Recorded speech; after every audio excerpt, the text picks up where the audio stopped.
Thank you, hosts, ladies and gentlemen, for inviting me today. I'm going to share some innovations in vision rejuvenation. This is a departure from today's current paradigm in vision corrective procedures to vision rejuvenation using a biomechanical model. So Dr. Goes asked for a new paradigm, and I'm pleased that you're excited to offer you at least one of those such paradigms today. So I'd like to thank my co-authors who in some way contributed to this content, and also to disclose I am the founder of Ace Vision Group. So we got a lot of accommodation introduction today, but I just want to refocus you a little bit, if I can, that we need to remember that accommodation is in a dynamic way, is a range of motion, a dynamic range of motion of the lens, a physical dynamic range of motion when we're dealing in a natural system. And so that's what we expected to do, and that's the problem we have in looking at restoring rather than correcting. And we know that lens stiffness is a problem in this.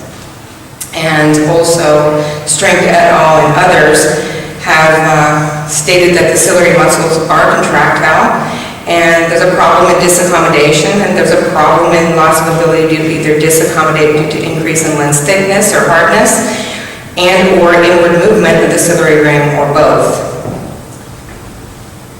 So this is well published, and we know this. We have a whole industry around lens stiffness and hardening. But we also need to pay attention to a couple other anatomy. So another part is that increased scleral rigidity, which has been largely ignored until more recently, and hopefully it'll get some more attention. So we have to understand that this is a complex force mechanism, and yes, while we have resistance in the lens stiffness, we also have increased scleral rigidity through time, and we need to be worried about that for some reasons we're going to go over. So I asked the question, could age-related scleral rigidity cause a biomechanical dysfunction internally? Well, we know that in aging, collagen changes. We have thickness and rigidity. We have shear strain, tissue stress. We actually have architectural change. We have lens hardening, ciliary muscle hypertrophy in parts of the muscle, anatomy crowding, and increased ocular hypertension. So in one of my manuscripts, which was my PhD manuscript, I wrote a model to address these issues to see if we could impact visual function and other function possibly by looking at these imbalances. So let's just talk about structure equals function. 5/6 of the eye is covered by sclera, and it begins to harden starting at the age of 40 and becomes virtually inelastic by the age of 6 to 7 decade of life. So we really can't ignore this white part of the eye. I sort of did a little simulation here that 90% of the intraocular function of the visual system is beneath the scleral outer coat. And, you know, scleral rigidity plus lens stiffness has a negative impact on the ciliary muscle forces. And these are models that we're building now as well.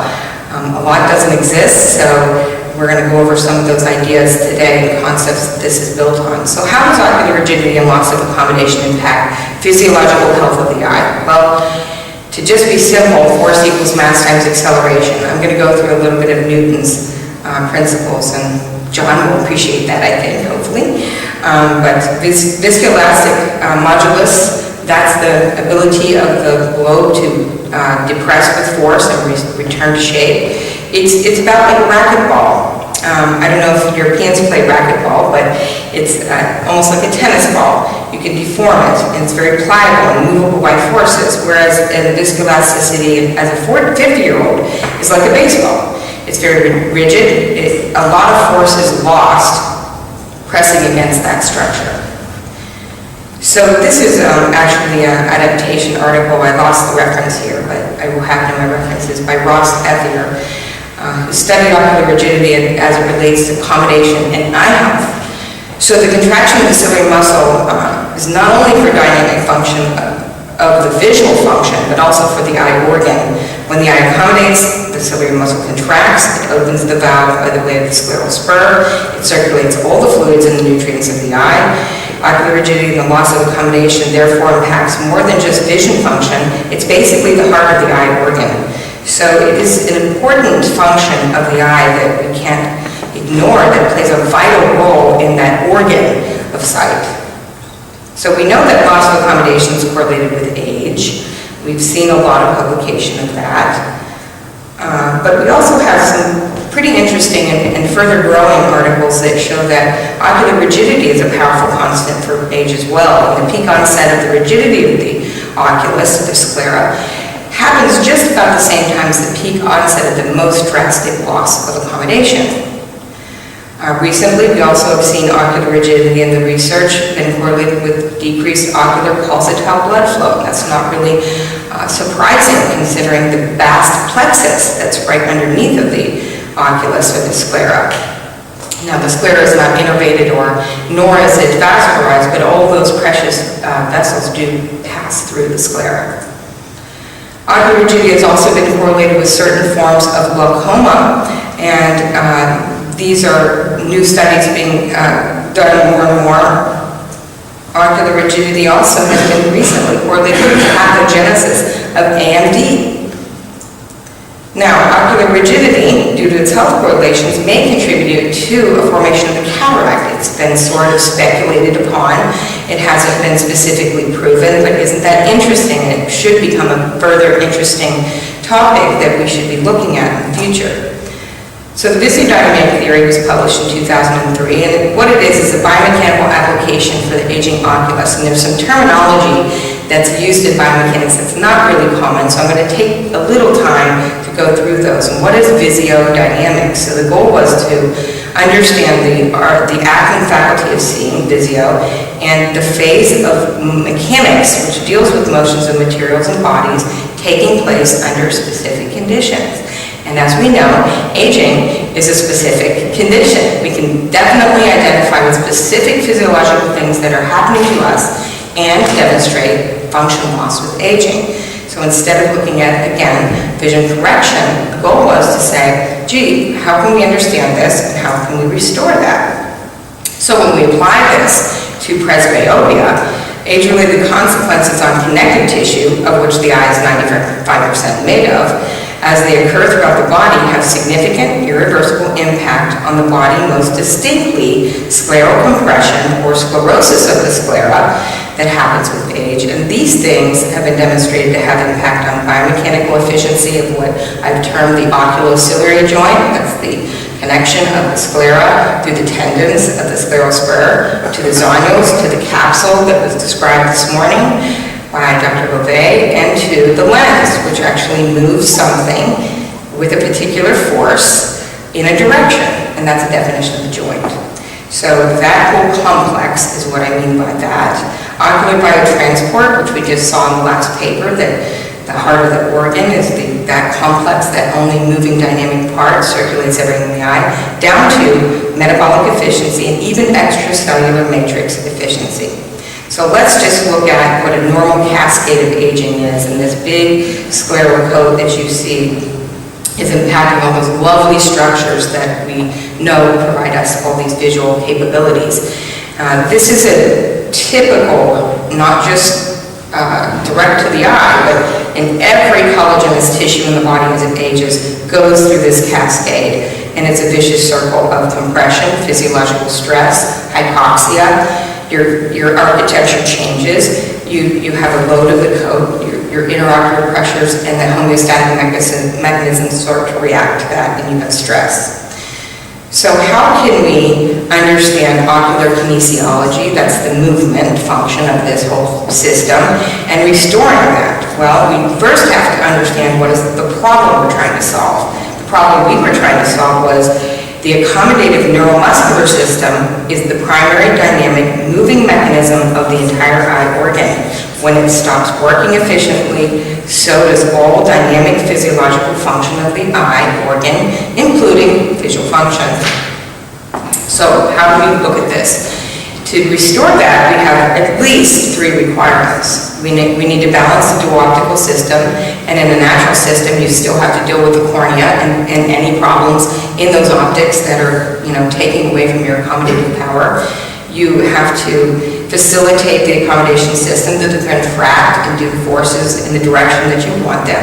And the direction that you want them are obviously we want to have that lens centripetally moving so we can have better vision in all ranges, and we want to alleviate this scleral rigidity factor. So, what are the solutions? We have exchanged power in the cornea and the lens, and we've seen a lot of those solutions today. We saw a new one, which was a pharmacology solution. We're finally getting some knowledge on how to restore natural function of accommodation, and you will agree with me that the use of the principles of optics are very useful to solve these optical problems. Now, we're going to need to explore some principles of motion to solve the complexity of restoring true accommodation. So, albeit a little bit dry, we're going to have to go through some basics. Kinematics, which is the science of movement, is based on Newton. They're just 3 simple Newtonian principles that we need to just revisit if we're going to understand restoring accommodative movement and function. So before I show you the exciting other animations, I think we're just going to go through a few laws. So the first law, an object remains at rest until it's acted on by an unbalanced force, right? Law of inertia. So what does this mean? Where we're looking at this whole system, this means that there's a natural tendency for objects to keep doing what they're doing. All objects resist changes in their state of motion, and in the absence of an unbalanced force, it will remain in state of motion. So, if the sclera is pliable, if the lens is pliable, all the forces on the lens are going to continue to do what they're supposed to do. What's the second law of motion? Acceleration is produced when a force acts on a mass. The greater the mass, the greater the amount of force needed. And everybody kind of knows that. What that means is that more mass means more force needed to accelerate. So basically, when the sclera and the lens become more rigid, it increases the resistance to these resultant forces to move the lens in the directions that we desire it to move in order to have basically resistive-free visual function and range of motion. What's the third law? For every action, there's an equal and opposite reaction. So, basically, the more sclerotic the sclera, the more dense the lens, the increased ocular rigidity in total will increase slurry muscle force required to move the lens. The sclera and the lens resist with equal forces and movement, and this creates a biomechanical imbalance and dysfunction. So, we saw a lot of theories that we went through today. I'm going to offer you one modern accommodation theory that's courtesy of Dr. Dan Goldberg. This theory seems to complement our model, and we're doing some work with Dr. Goldberg on UBM and other things you'll see today to see if we can try to map some of these forces that we were just talking about. So I'm going to show this video. Hopefully Theory of reciprocal zonular action. Dr. Daniel Goldberg now proposes his theory of reciprocal zonular action and formulates a new consolidated theory of accommodation as follows. The engine of accommodation is the contraction of the ciliary body mediated by the distribution of forces via all elements of the zonular apparatus. The resultant changes in refraction are due to the increased thickness of the lens and the increased curvature of the anterior and posterior capsule. So that was an abbreviated version, but I just wanted to demonstrate by animation some of the ciliary body contraction resulting in anterior and centripetal movement of the ciliary body, decrease in diameter of the lens equator, and increase in the lens thickness. The anterior lens capsule moves forward and the posterior lens capsule moves backwards. So again, this is yet another theory. We have a lot of work to do in accommodation, but I think the most important part is to identify with is we're looking for range of motion in that lens. Exactly the anatomy that's connected to that remains to be seen. The LaserACE procedure, which will be further revealed by Dr. Rohn later, was designed to restore dynamic accommodation, helps to increase that range of motion. And the goal is to increase pliability in the sclera, increase net forces on the ciliary muscle in the lens, and facilitate accommodation. So I'm going to show you a brief animation of what that procedure consists of, and Dr. Rohn's going to show you some live surgery later.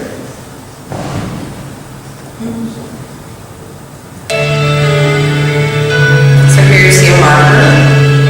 Today it's in 4 quadrants to avoid the vessels. It's not on the visual axis, so the corneal shield. Today it's also done by handheld probe. And specifically done over 3 physiological zones of importance, as well as burn, the mid-muscle belly, and the origin. So the goal is to basically decompress that muscle and allow it to have as much pliability and movement as possible towards the lens. And again, theoretically, the biomechanical effect of this would be that we have some mobility, more increased mobility in that area, and some increased centripetal force in the lens to allow the patient to have more range of motion. So, bottom line is, if we can increase the ciliary forces by decreasing the resistive forces, we could get more power to the lens. And again, going back to Newtonian principles, a muscle can basically work more efficiently when working against something more pliable than something more rigid. And we believe that LaserACE could improve scleral viscoelasticity, improving unresisted ciliary muscle forces on the lens. So, in conclusion of this portion, ocular rigidity has been correlated to important pathophysiology of the eye, and new paradigms for understanding these corrections are emerging. The LaserACE procedure in preliminary studies does show the ability to improve clinically significant dynamic accommodation function. Does it have other potential health benefits? Possibly. But without putting an implant in the eye and without touching the cornea, we are getting some substantial clinical improvement of that accommodation function and range of motion. So we have lots of studies to do to improve knowledge and to expand treatment paradigms. We have a lot to learn about measuring accommodation in vivo.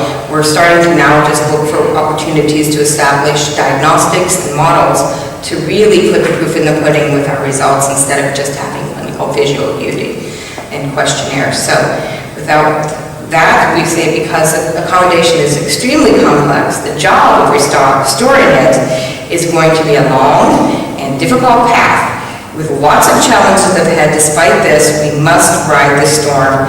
And I think this little next video will really describe where we all are at in after 100 years of Helmholtz, we're still trying to figure this out. So here's a little animation that relates with my feeling on this topic and maybe yours.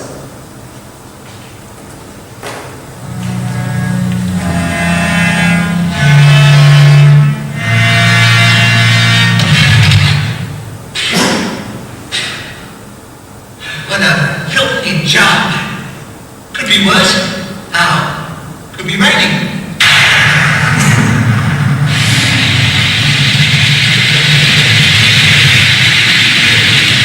So just when we think we have it all figured out, we always come up with another problem in presbyopia and accommodation, and it's just a Pandora's box. And what the exciting news is that hopefully we can have some new paradigms to look at the real problem of presbyopia in conjunction with all these great vision correction things that we already have evolving by the speed of light. So thank you very much for your attention.